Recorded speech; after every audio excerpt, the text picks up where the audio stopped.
11 बचे, अरे तो उसमें का शैतान निकल गया। समझ में आ रहा है? विनाश का पुत्र जिसको बोला गया, 30 चांदी के सिक्के में यीशु मसीह को क्या कर दिया? बेच दिया। इसका भेद तो मैं आपको बता दिया हूँ। हम जब कभी इनकार करते हैं तब बेचते हैं यीशु मसीह को। जब कभी हम घूस लेते हैं बेचते हैं यीशु मसीह को। इसीलिए परमेश्वर के दिए हुए चीजों में खुश रहना, इसी में आपकी भलाई है। एक्स्ट्रा माइंड लगाकर आप कहीं और से पा जाएंगे, हासिल कर लेंगे, अगर सोचते रहते हैं ना, वो धन धोखे का धन होता है।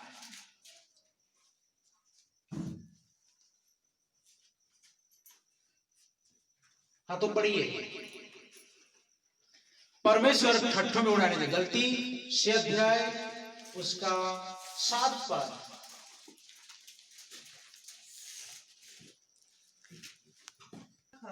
धोखा न खाओ।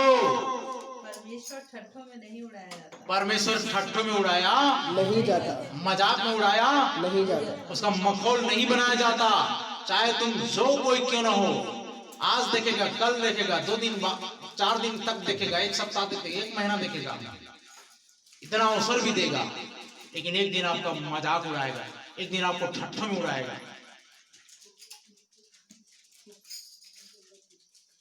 ख्याल समझते हो इस बात को?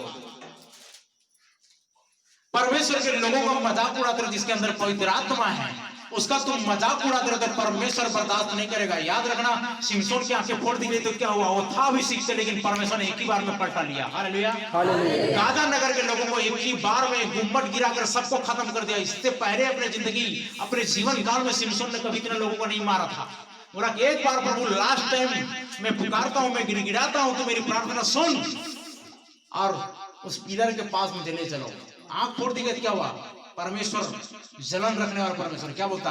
मेरे दास को तुमने आंखें फोड़ा है, मेरे दास को तुम लोग आंखें फोड़ा, मैं बदला लूंगा। क्या करूंगा? मैं बदला लूंगा। हाँ, मजाक उड़ाना उड़ा लो ना, मखौल उड़ाना उड़ा लो ना, ठट्ठों में उड़ाना उड़ा लो। धोखा ना खाओ, आप धोखा ना खाओ। परमेश्वर ठट्ठों में उड़ाया नहीं जाता, नहीं जाता। अगर आप वहां पर तिल नहीं काटोगे, धान बोकर वहां पर गेहूं नहीं काटोगे, काटोगे क्या?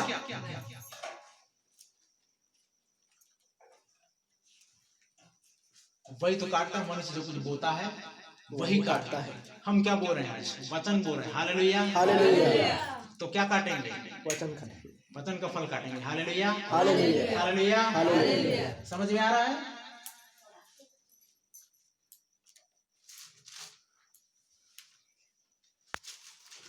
क्योंकि बहुत से ऐसे भरमाने वाले जगत में निकल आए हैं। ओ, क्या आए हैं? बहुत से भरमाने वाले आए हैं जगत में, आए, बहुत से ऐसे लोग भरमाने वाले लोग आए हैं जो यह नहीं मानते कि यीशु मसीह हाँ, शरीर में होकर आया। जो यीशु मसीह कहाँ होकर आया? शरीर में होकर आया, शरीर में होकर आया, भरमाने वाला और मसीह विरोधी यही याद रखना, शरीर में होकर आया करके नहीं मानते हैं। भरमाने वाला वही है जो शरीर में होकर नहीं आया करके मानता है। अपने विषय में चौकस रहो, अपने विषय में चौकस रहो कि जो परिश्रम हमने किया है, ध्यान दीजिएगा, जो परिश्रम हमने किया, जो मेहनत हमने किया है आपके लिए, उसको तुम न गवा न दो, उसको तुम गंवा ना दो, उसको तुम खो न दो, वरन उसका पूरा प्रतिफल पाओ। आमीन, वरन उसका पूरा प्रतिफल पाओ। हालेलुया, क्या पाओ? पूरा प्रतिफल जो पाओ। मेहनत आप लोगों ने किया है, जो हमने परिश्रम तुम्हारे लिए किया है, उसका पूरा प्रतिफल पाओ। उसको गंवा ना दो, हाथ से जाने मत दो किसी भी बात के द्वारा। और आगे, जो कोई मसीह की शिक्षा से आगे बढ़ जाता है, हाँ, तो जो कोई मसीह की शिक्षा से आगे बढ़ जाता है, कैसी शिक्षा से आगे बढ़ जाता है? समझ रहे हैं? वचन जितना बोल रहा है उतना नहीं करके एक्स्ट्रा दिमाग लगा लेते हैं वहां, एक्स्ट्रा माइंड लगा लेते हैं वहां पर। तब क्या होता है? तब लिखा है कि जो कोई मसीह की शिक्षा से आगे बढ़ जाता है, मसीह ने जितनी शिक्षा दिया, परमेश्वर ने जितनी शिक्षा दिया, उस शिक्षा से वो आगे बढ़ जाता है और अपना एक्स्ट्रा वहां पर मत, सिद्धांत और कानून और नियम और परंपरा और विधि और रीति, उन सबको वहां पर घुसाता है तो और उसमें बना नहीं रहता, और वो उसमें बना नहीं रहता। उसके पास परमेश्वर नहीं। परमेश्वर नहीं उसके पास। जो कोई वो कितना ज्ञानवान समझते रहे अपने आप को, कितना तेज तर्रार समझते रहे अपने आप को, कितना पढ़ा लिखा नौजवान समझते रहे अपने आप को, परंतु उसके पास परमेश्वर नहीं है। आगे। जो कोई उसकी शिक्षा में स्थिर रहता है, हाँ, जो कोई परमेश्वर की शिक्षा में स्थिर रहता है कि हाँ प्रभु जितने बातों को आपने बोला है मैं मानने के लिए तैयार हूँ, जितने आप बात बोल रहे हैं उन बातों को मानने के लिए मैं तैयार हूँ। आगे।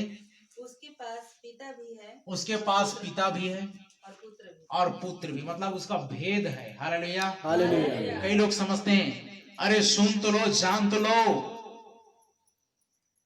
अद्वैत सच्चे परमेश्वर बोला गया, मतलब एक के अलावा कोई दूसरा नहीं है। पहली आज्ञा क्या आप लोगों ने नहीं पढ़ा? तू मुझे छोड़, तू मुझे छोड़, तू मुझे छोड़, दूसरों को ईश्वर करके ना जाना। तो दूसरा तीसरा कौन यहाँ पर भेजते हैं जी? दूसरा और तीसरा बोलते हैं, कहां से दूसरा और तीसरा और चौथा पांचवा आएगा? पहली आज्ञा को तुम तोड़ दे रहे हो और बोलते हैं हम परमेश्वर का आज्ञा मानते हैं। क्या मानते हो? परमेश्वर का आज्ञा। ये कैसी आज्ञा है? पहली आज्ञा को तोड़ दे रहे हो, एकदम प्रथम आज्ञा को तोड़ दे रहे हो, तू मुझे छोड़ दूसरों की ईश्वर करके नहीं मानना। वहां गिनती गिन रहे हो तुम लोग, भाई गिनती कहां से आया? 1 2 3 4 गिनती गिन रहे हो, तीन मुंडी वाला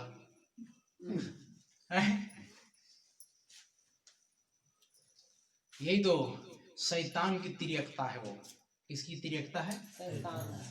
ट्रायंगुलर, त्रिभुजाकार बनाते हैं ना,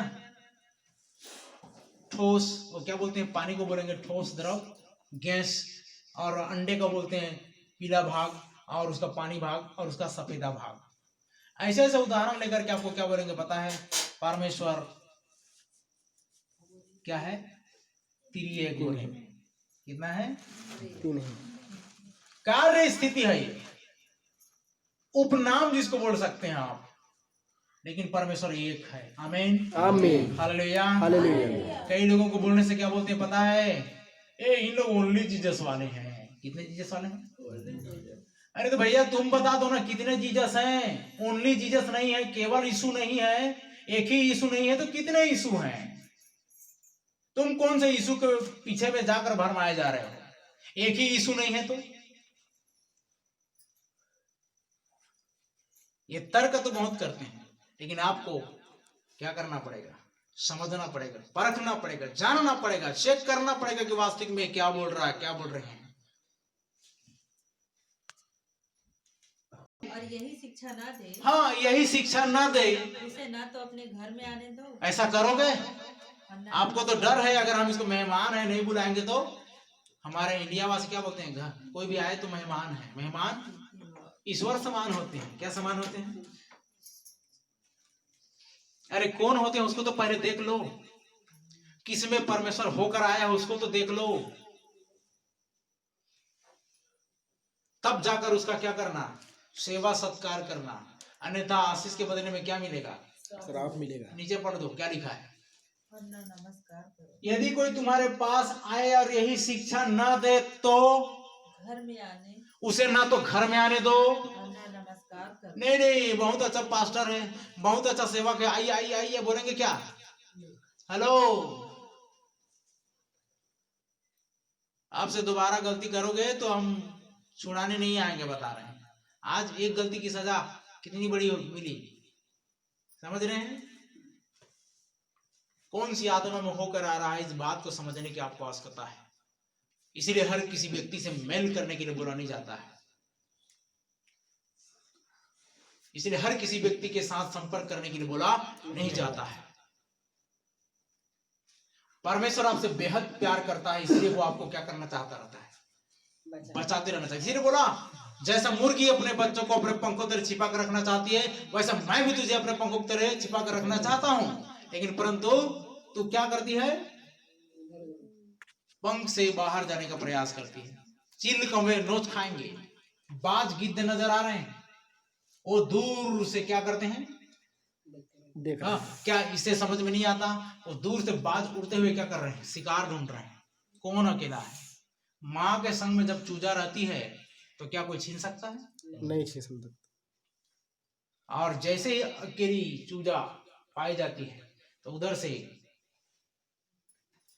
दबोच लेती है। उतरता है और चोंच में या फिर पंजे में दबा करके, देखे आप लोगों ने कई बार छोटे छोटे चूजों को उठाकर ले गए और तो शिकार बन गए, उनका अस्तित्व तो खत्म। तो लिखा है उसे न तो घर में आने दो और न नमस्कार करो। 11 पद, क्योंकि जो कोई ऐसे जन को नमस्कार करता है, हाँ, क्योंकि जो कोई ऐसे जन को नमस्कार करता है वह उसके बुरे कामों में साझी होता है। वाह, समझ में आ गया। और बोला गया किसी के बुरे कामों में साझी न होना। नहीं होना। वचन से ही हारेगा शैतान। किससे हारेगा? वचन से ही हारेगा शैतान। कोई और उपाय नहीं है। वचन को खराई से दिखा दो। देखिए यीशु मसीह ने उन वचनों को ही दिखाया जो पवित्र शास्त्र में शैतान बोल रहा था, देख तेरे बारे में ऐसा ऐसा लिखा है।